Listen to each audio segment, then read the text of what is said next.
Cauliflower കൊണ്ട് തോരൻ ഉണ്ടാക്കുന്നത് ഇനി നോക്കാം. അപ്പൊ നമുക്ക് നോക്കാം ഇതിലേക്ക് വേണ്ട സാധനങ്ങൾ എന്തൊക്കെയാണ്.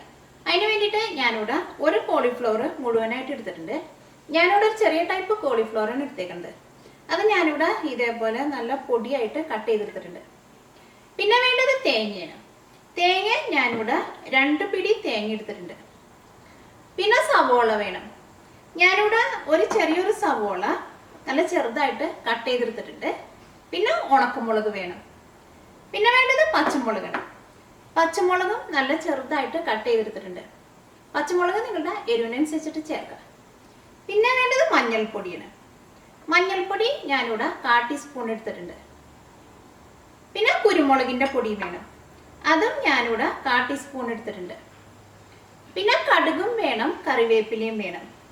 അപ്പം നമുക്ക് നോക്കാം ഇതേനെ കോളിഫ്ലവർ തോരനാക്കാന്ന്. ഈ കോളിഫ്ലവർ തോരനാക്കാൻ വേണ്ടിയിട്ട് ഒരു പാൻ വെച്ചിട്ട് ചൂടാക്കുക.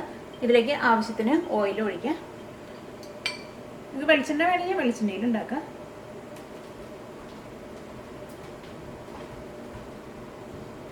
ചൂടായ വെളിച്ചെണ്ണയിലേക്ക് 3/4 ടേബിൾ സ്പൂൺ കടുക് ഇട്ടിട്ട് പൊട്ടിക്കുക.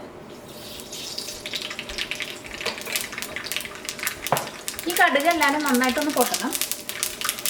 കടുക് പൊട്ടിയില്ലെങ്കിൽ കടുക് കടിക്കുമ്പോൾ ഒരു കയ്പ്പ് രസം ഉണ്ടാവും. അതുകൊണ്ടാണ് കടുക് നമ്മൾ ഇതേപോലെ പൊട്ടിച്ചെടുക്കുന്നത്. അപ്പോൾ കടുക് പൊട്ടിയിട്ട് ഇതിലേക്ക് ഉണക്കമുളക് ചേർക്കാം. ഉണക്കമുളക് ചേർക്കുമ്പോൾ പതുക്കൊന്ന് ചെറുതാക്കിയിട്ട് ചേർക്കാം.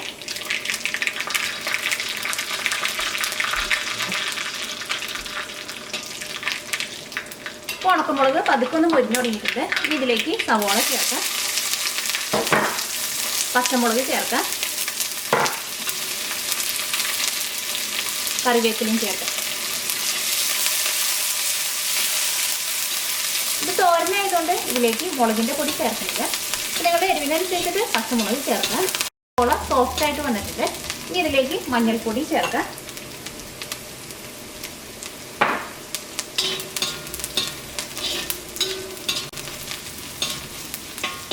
അപ്പോൾ മഞ്ഞൾപ്പൊടി ഇതിനകത്തോടെ നന്നായിട്ട് മൊരിഞ്ഞിട്ടുണ്ട്. ഇനി കുരുമുളകിൻ്റെ പൊടി ചേർക്കാം.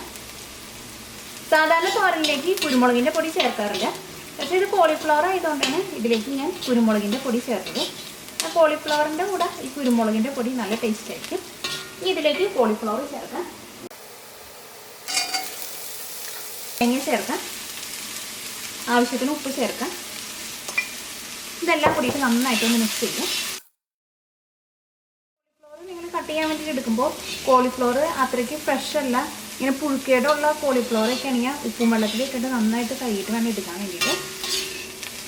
ശകലം നന്നായിട്ട് മിക്സ് ആയിട്ടിട്ട് ഇതൊരു മീഡിയം ഫ്ലെയിമിൽ വെച്ചിട്ട് ഇത് മൂടി വയ്ക്കും. എന്നിട്ട് ഇടയ്ക്കൊന്ന് ഇളക്കിയിട്ട് കൊടുക്കണം. ഇടയ്ക്കൊന്ന് ഇളക്കിയിട്ട് കൊടുക്കണം.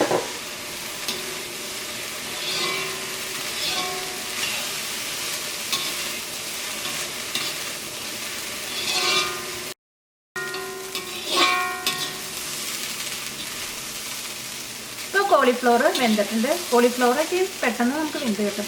കോളിഫ്ലവർ നിങ്ങൾ ഇതേപോലെ തോരനൊക്കെ വെച്ചെടുക്കുമ്പോൾ ഒരുപാട് നേരം ഇട്ടിട്ട് വേവിച്ച് കോളിഫ്ലവർ കുഴച്ചെടുക്കരുത്. അപ്പോൾ തോരൻ അത്രയ്ക്ക് ടേസ്റ്റ് ഉണ്ടാവില്ല.